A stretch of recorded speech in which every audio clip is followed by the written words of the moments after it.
Hey everybody, welcome back. Today we are talking to Mike Rattanasengchan. He is a professor of history and he's also doing a fellowship with the US government. It was an interesting conversation. This is stuff that I never really considered because I had never considered this as a career path, so I didn't have any idea how it worked. We talk all first about kind of his career, how he got to how he is, how he thinks it's a good career or not. And then we kind of go off the deep end a little bit, and I just ask him some questions about history and about AI and his job. So stick around for the end. I think you're going to enjoy it. Don't forget to share this video and this channel with your career curious friends.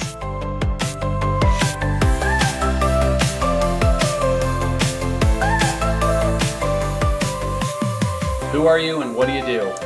My name is Tunasan Michael Rattanasengchan. Right now, I'm on leave as an assistant professor of history at a small school called Midwestern State University. And I'm on leave because I'm an international affairs fellow with the Council on Foreign Relations, and it is a year-long fellowship where academics get to experience policy making, foreign policy making. So right now I am placed in the House Committee on Foreign Affairs. So I'm Okay. yep. Any well, maybe you can't even tell us. I was going to ask any big foreign affair issues that you want to talk about that we need to know about. Well, I mean, I think there are ones that you could probably guess, like China is a big issue. So I specifically am in the East Asia Pacific realm. Um, so China is always a big issue, and then obviously trade, tariffs, like Southeast Asian countries especially are trying to figure out what's going on, and then Yeah. uh, uh, we're gonna have some big meetings coming up. But yeah, China is always the big issue when you look at the Pacific. So So I have like so many questions. I would love to talk to you about all of that. But let's hear about your job first, okay. because that's why people are here. So you work at a school in Texas, and you're also doing this fellowship. Are you in DC for the fellowship, or is it still from Texas? I'm in DC. My whole family and I moved up for the year. Uh, Okay, so yeah. cool. And so in your well, okay. First question: history professor, right? Is that the basic gist of your job? What made you decide that that's what you wanted to do? Ah, it's.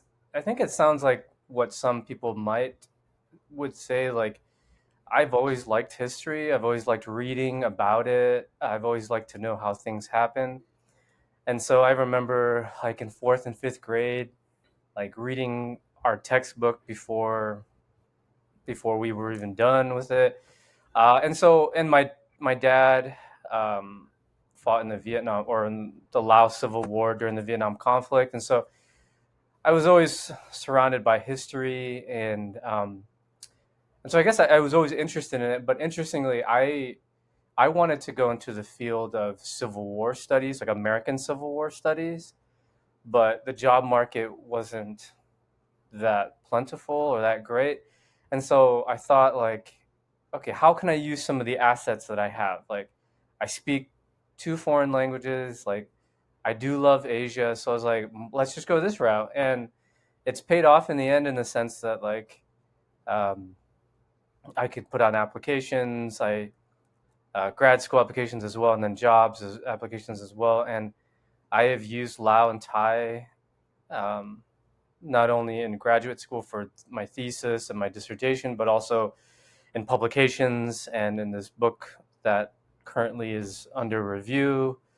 And so, but how did I get here? I came in as an undergrad as a history major, and I remember facing a lot of obstacles of just like people were like, well, what are you going to do with that? Or you're not going to really provide for a family. And after I served a 2 year mission for the church or my church,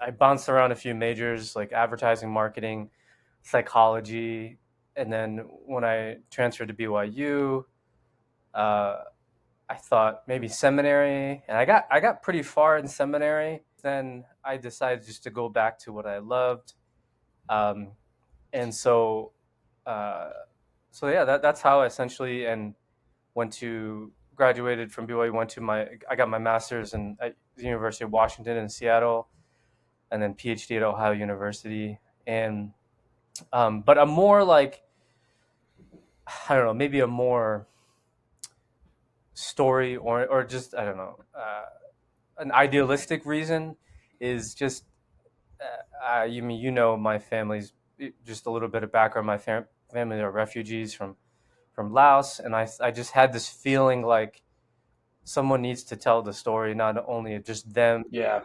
but just generally what happened in these what what I would call sideshows of the Vietnam War, like Laos, Cambodia, and even Thailand a little bit. And so I just felt this internal like drive and this like I was on a mission. This was my calling, um, and so I just yeah, that's how I got it. So I also, okay, I won't say that I love history or I love reading history, but I do love a good story. And when it's like historically factual, that just makes it 10 times better, right? So there have been books that I've read that have been kind of historical that are just boring, blah, blah, blah, trying to get all of the facts in. And then there are other ones where it's like this historical situation is so interesting and so cool that I can't like stop reading or listening to it, right? I kind of envy you. I've had the same thought when I was a missionary with all of the Lao people in California, because every single one of them has a really amazing and really unique story of how they ended up where they are. And I would love to just like sit down and listen to all of them. And now you get to basically do that for your job, Mhm. right? You get to record that stories, and that's so fun. If I could do anything, I would sit down with my family, the old people in my family, and just get their stories. And all the Laotian friends that I have and just get their stories. Nobody's going to pay me to do that. Maybe if this YouTube channel takes off, I can start a new one, right? Yeah. But I love that idea, and it seems like you actually were able to find that niche of collecting and compiling those stories, which is really important work, right? So actually, I want to go back now. You mentioned people being worried about you not being able to provide for your family with a degree in history. Do you do you feel like that's valid advice and you just kind of slid in and got a niche? Do you feel like we maybe have too many history people? I mean, how did that all shake out for you? I would say a little bit of both. So for sure, like right now, academia, there are a lot of PhDs on the market, and I think that's just all social science and humanities. And so, but I think I definitely found a niche. But the problem with that niche is I had to couch it in something bigger. So I remember thinking like, oh, I'll just be a historian on Laos, and people are like, no one's going to hire you. It's too Yeah, specific. And so I broadened my interest to Southeast Asia and then U.S. foreign policy, so I could make myself marketable, and when I applied for jobs, I could be multi versatile, uh, and it opened up also a lot of like research avenues, and also obviously opened up this fellowship with the U.S. government, and so like so in regards to just like the advice about that, like you can make a living, you're just not going to be very rich, um, or even rich, or even yeah. So, but um, I would always when I tell so we have master students where I am. I say, make yourself versatile, take opportunities, get internships, publish, learn languages, because like you can make it work.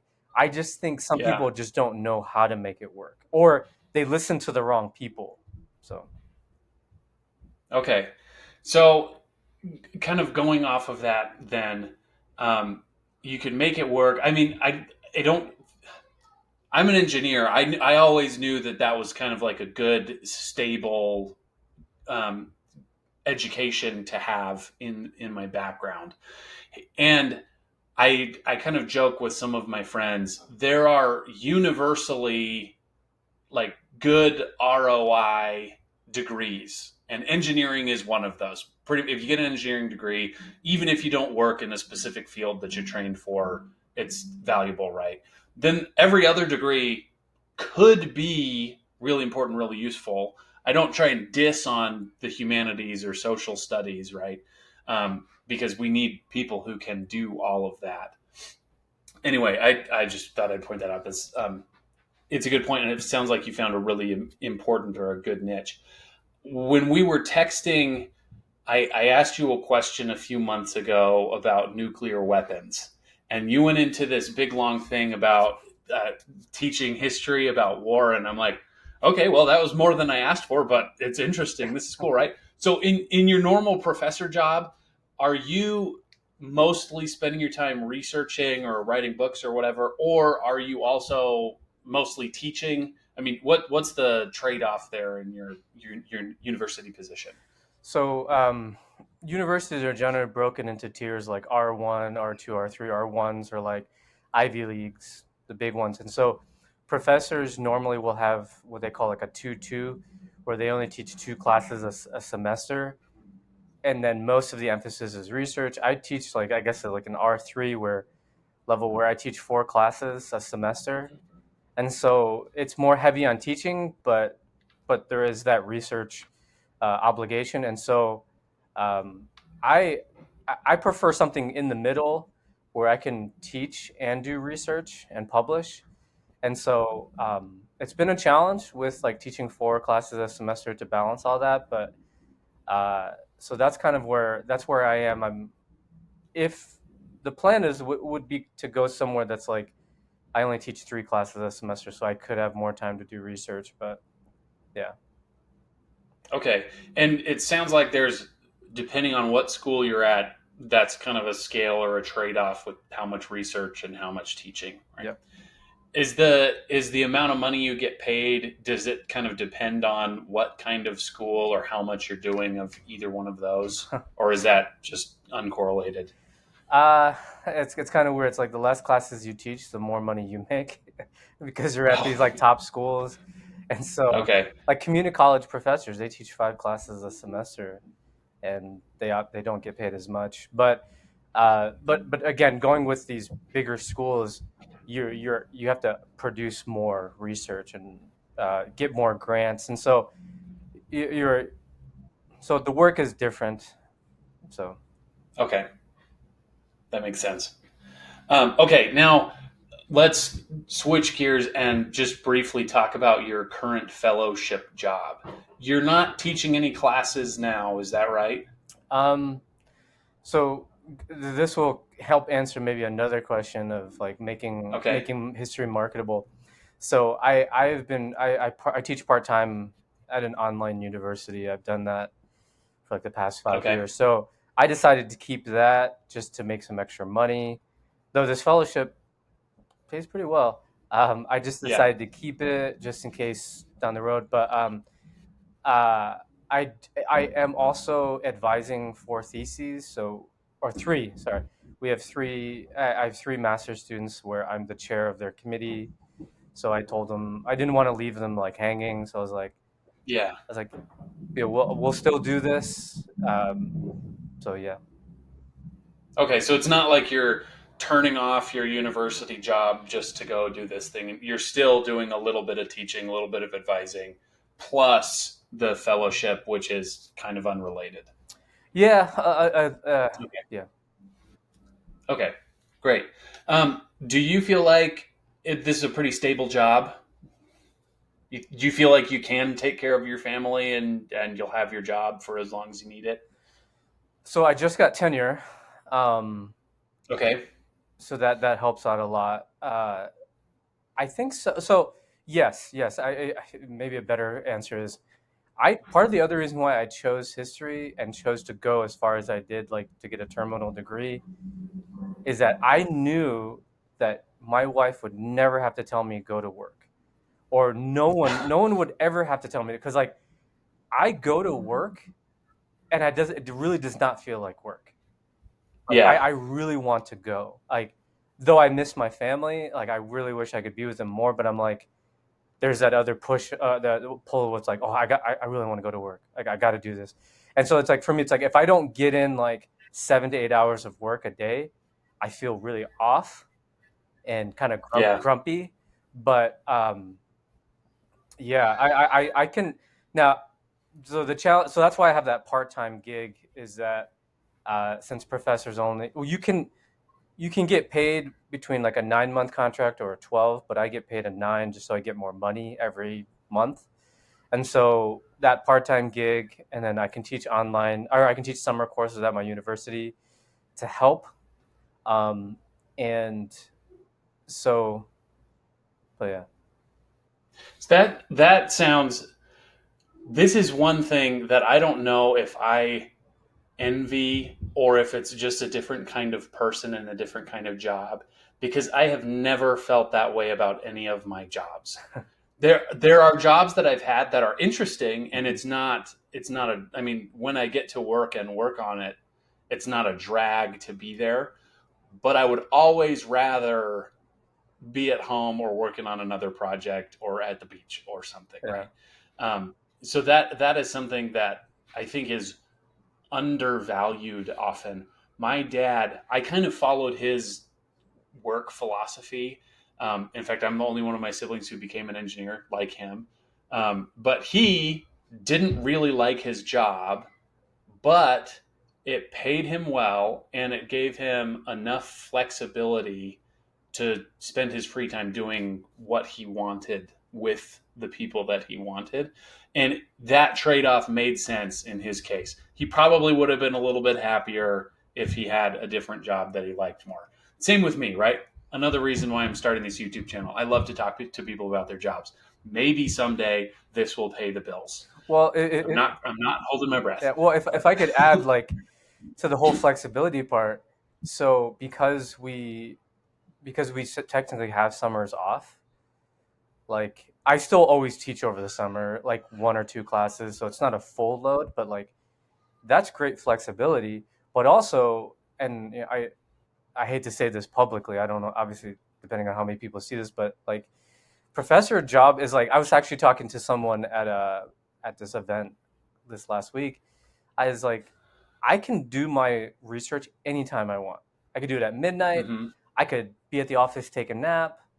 Like I could get up really early in the morning. So like, other than outside of actually being in the classroom, I have so much flexibility. Like I I I, Right. I would always go to my kids' activities during the day, then come back to work, or I'd stay up a little later just because something happened at home, so I had to go help. So there is a lot of flexibility in being a professor, but obviously there's again there's some of those trade-offs. So Yeah. Do you feel like a degree in history is, or let me ask it this way. You went all the way to the end, you got a PhD, you did postdoc, whatever, now you're a full on tenured professor. Is there another path to a successful, stable career focused on history besides becoming a history professor? yeah, so the the other common thing that people think of is just be like a high school teacher or secondary ed, which is great. That can be stable as well. But you can go into law. I just had a student get accepted to law school. I wrote his letter. Okay. So there's public history is becoming a bigger thing, like so meaning like working in a museum, historical sites. Those are very viable jobs. Also policy. So part of the reason why I took this fellowship is interestingly you. This is about I've been like praising my job, but I've been thinking about pivoting. Uh, Uh huh. uh, to government. And so because one of the tough issues with history is sometimes it's like we do write about and publish meaningful things, but sometimes it's like it doesn't get beyond academia. And like I'm just Yeah. like I want my stuff to be more like applicable, meaningful, have and so um so there's the so government is a big thing. And I think and I always tell my students like there's this common saying like it's the real world that teaches you skills, which is yes, I get it, but there's actually a lot of skills you can learn in school. So I tell students like for example, writing and Yeah. communicating and writing is becoming a lost art, a lost skill. And so I tell students if you can put yourself in situations where you write more, you're going to get better, and that's going to be an asset. And so um, that can lead to many other types of jobs like editing, any job that requires a lot of communications, advertising. Um, and so I think with the history, so with a like a bachelor's degree, it's a little bit more challenging. That's where it's like you got to have other stuff in your CV or resume, like internships, publications, other things that can show that you're not. So that's the thing. I mean, I think one of your questions was like, what do you actually do? We Uh-huh. don't sit in a room memorizing. Like Yeah. that's like I every time I go to a trivia night at a bar, people are like, "Oh yeah, you got this question history." History professor, you got it. I'm like, Yeah. I actually don't know everything that happened, and so yeah. Going back to your question, like a master's degree is probably the highest that I think in most degrees in the social science and humanities you should get, because beyond that, it actually limits your options. But with a master's, you can do so much like military as well. So like when I mean government, government's huge. Like you can go into Yeah. advising, intelligence. So yeah. That's really interesting. So, um, we've talked about your specific job and some other potential opportunities for someone who's interested in history. Uh, like I said, I think one of my dream jobs would be just recording conversations with people about their lives. And um, my family on my mom's side are from South Carolina, so they were on that side of the Civil War, Hmm. and I think most of my dad's family is from the North, but also they were just moving around everywhere. My grandpa was in Kansas in the Dust Bowl and had to move away. Real life grapes of wrath, right? Yeah. All of this is so interesting to me. Like I want to talk to my old uncles and see like, okay, why really did you move away from South Carolina? And what really did your parents tell you about their history? And I mean, it would be so interesting to find out. Now, I think I've been talking too much about what I am interested in history. Um, is there anything that we haven't talked about that you think would be important for people to know about your career as a professor or working for the federal government, or just kind of more general ideas or advice that you would have for people?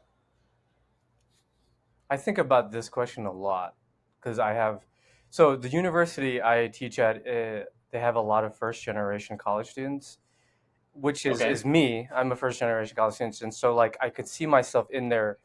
I see just what they're going through, and so the some of the general advice in history, but also other things is take opportunities, create opportunities, uh, overcome a lot of your fears. So, like some of my students are like, "Oh, I come from a small town. Like going to a big city or putting myself out there is scary." But it's like you never know what will happen if you submit something. Like for example, we do a lot of conferences. Like submit something to a conference, get your research out there. I most of my publications have come from me showing up at a conference and someone's like, "Hey, I like your paper. Can we whatever." Take internships, go study abroad. Like you need to take opportunities when they come, but also create them, look for them, and I think a lot of that, and that's where I think sometimes it can be very difficult to advise students because like I didn't give myself the option of giving up. So I was like determined to do whatever it took. Whereas other people I talked to, they're kind of like, nah, like I'm okay. Or I don't know, they seem complacent, or they're like, they got a fallback plan or whatever. It was like, I didn't have any of that. It was like, if I failed, the other options just seemed so bad. And maybe they would have turned out Yeah. fine, but like, so big things like take the opportunities. Like if you see something on like on a board at school that's like, hey, sign up for this, like do it. Uh, um, and sometimes it requires. So I was talking to someone else about this a while ago. I get opportunities every once in a while where people are like, hey, can you peer review this, join our board? And sometimes I'm like, "Ugh, I just don't have the time. But then like I think about, okay, I got to fit this in because I think it's going to do something later. So that's always something to think about. That if you take an opportunity, it can open up others. And so, for example, I'm with a non-government group right now, and I just volunteer. You may have seen me post a little bit about, it's called U.S. ASEAN Young Professionals, and Yeah. it's put me in places where I've never thought I would be in front of people, and I'm like, wow, like, and so that's also part of the reason why it led me to this fellowship. Like, maybe government might be, because we do a lot of government to people, people to government events and Yeah. stuff like that, and so um, I mean, I know these are all corny cliches, but like, um, I don't know. I think if you uh, don't give yourself the ability to give up or take that just out of the equation, it'll be amazing the things that people can do. You're like, wow, I never thought of that. Like I've had several first generation college students go on to PhD programs, and like Hmm. I know that they were like consistently like, I don't know if I can do this. Like, I don't know if I'm smart enough. I'm like, technically, no one's really that smart. It's really about how hard you work. So Yeah. yeah, I know those are all corny cliches, but those are the ones I've lived by. That's so often when people will listen to me, that aligns pretty well with some of the advice that I usually give, which is people focus a lot on follow your dreams, but it's actually, I think, more important to follow your opportunities. And often your opportunities will give you a really great outlook to achieve some of those dreams that you had anyway. But it's much better to follow the opportunities as they come. One other piece of like a little sound bit I heard a few days ago is a lot of your life depends on luck, and you can't control luck, but you can control the odds. You're not, you can get lucky. I mean, the more that you put into it, whether it's your college classes or the opportunities that you're taking, those can affect the odds of if you're going to be successful or not a lot when you show up and do the work. There's still a little bit of luck involved if you maybe don't get to the right university or you don't get the job that you wanted exactly, whatever it is. But you can affect your odds by taking the opportunities as they come up. Yeah, Um, sorry, I tell my students that all the time. Like, I think so. yeah, One of the biggest, right now, I'm in the COVID generation with students, and it's like I think a lot of them don't realize like that life can be challenging. Like, I had have this saying in my mind often, like, no one's coming to save you, other than maybe yeah, your religious God, but beyond that, like no one's going to get you to where you want to be. Like, so you have to actually do something. So right.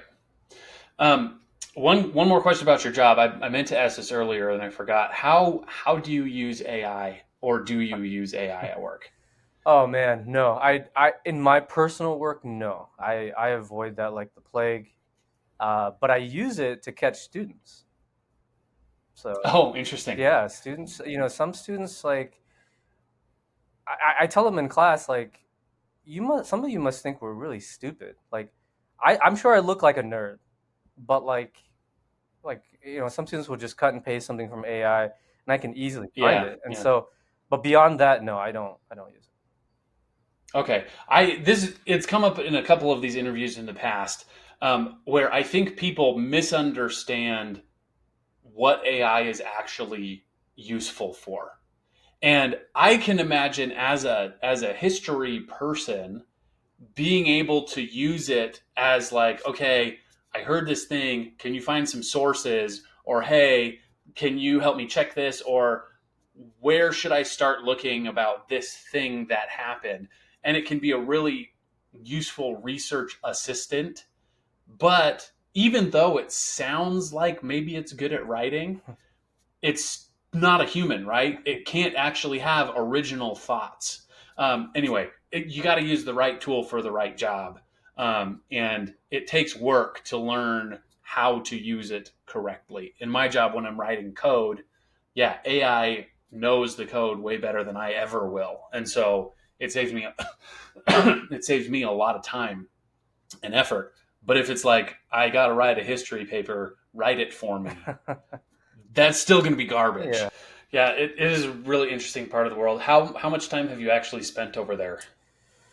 So I spent like 3 or 4 months doing dissertation research in Thailand. Then I went back for like 2 weeks to do follow up research. And then I went there another time with my parents. So it's only been 3 times, I guess, but Okay, the longest was like 3 to 4. Yeah. and it sounds like you were down in the weeds doing the research, right? Were you actually pulling out the little bamboo things that the monks had scratched the history on, or were you mostly in a library? Most of my research is modern, and so I Yeah. was in Okay. like the Thai National Archives, Thai Government National Archives, or there are other like research depositories in Thailand. So like so I do Cold War, and so like for a while, the United States and Thailand had done a ton of more social science, humanities type stuff, but regarding Cold War or like counterinsurgency. And so essentially, when that all ended, they put it all in one place, and so I went to that place.